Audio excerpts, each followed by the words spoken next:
আসসালামু আলাইকুম। কিছু গুরুত্বপূর্ণ কথা বলবো, এগুলা শুনবেন। আচ্ছা ভাই, ফেসবুকে কি চেহারা দেখে, নিজের সৌন্দর্য দেখে কি ফেসবুকে ভিডিও ভাইরাল করে? ওখানে তো চেহারা দেখে নাও, নিজের সৌন্দর্য দেখে না। আমাদের চট্টগ্রামে একটা ছেলে আছে, ওর চেহারাটা একটা বেঁকা, নাম ধরতেছি না আমি। ওই ছেলেটার পেজে আমি ঢুকে দেখছি, ওখানে ওর ভিউ আছে 40 মিলিয়ন, 20 মিলিয়ন, 30 মিলিয়ন এরকম ভিউ আছে। আচ্ছা ভাই, ফেসবুক টুবেটে কি ওর চেহারা দেখে ওকে ভাইরাল করছে? ও ফেসবুকে এরকম কাজ করছে, ভালো কন্টেন্ট দিছে, ভালো ভিডিও দিছে। তো আমাদেরকেও ভালো নিয়োগ ভিডিও দিতে হবে, ভালো কন্টেন্ট দিতে হবে। ওখানে তো পেজের দরকার নাই ভাই।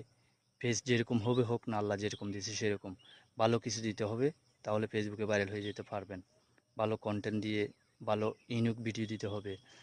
আজকে ভাই আমি চা বাগানে ভিডিও করি, যখন আমি চা বাগানে ভিডিও করি, অনেক মানুষ পাড়াপড়শির কয়েকটা ছেলে আমাকে নিয়ে টল করতেছে, আমার দুশ্মন আর কি।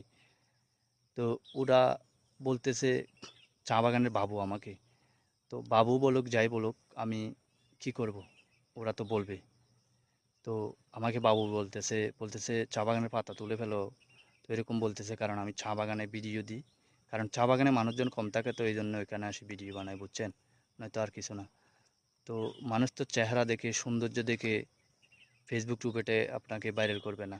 আপনার ভালো কন্টেন্ট, ভালো ইউনিক ভিডিও দিতে হবে, তাহলে আপনি ভাইরাল হবেন ফেসবুকে। যেমন কি ফেসবুক যতদিন থাকবে আমি ততদিন ভিডিও বানিয়ে যাব। আমার ওখানে আমি সফল হই না হই এটা আমার দেখার বিষয় না। আমি ওখান থেকে টাকা কামাবো ওরকম করে আসি নাই। আমার ফেসবুকে ভিডিও বানাবো, মানুষ আমাকে দেখবে, এই জন্য আমার ভালো লাগে, তাই আমি ভিডিও বানাচ্ছি। আমি ভালো মোবাইল ফেলে আরও ভালো ভিডিও বানাবো। এখন যেরকম মোবাইল সেরকম দিয়ে বানাচ্ছি আর কি। এই যেমন কি আমি ভিডিওর ভয়েস কন্ট্রোল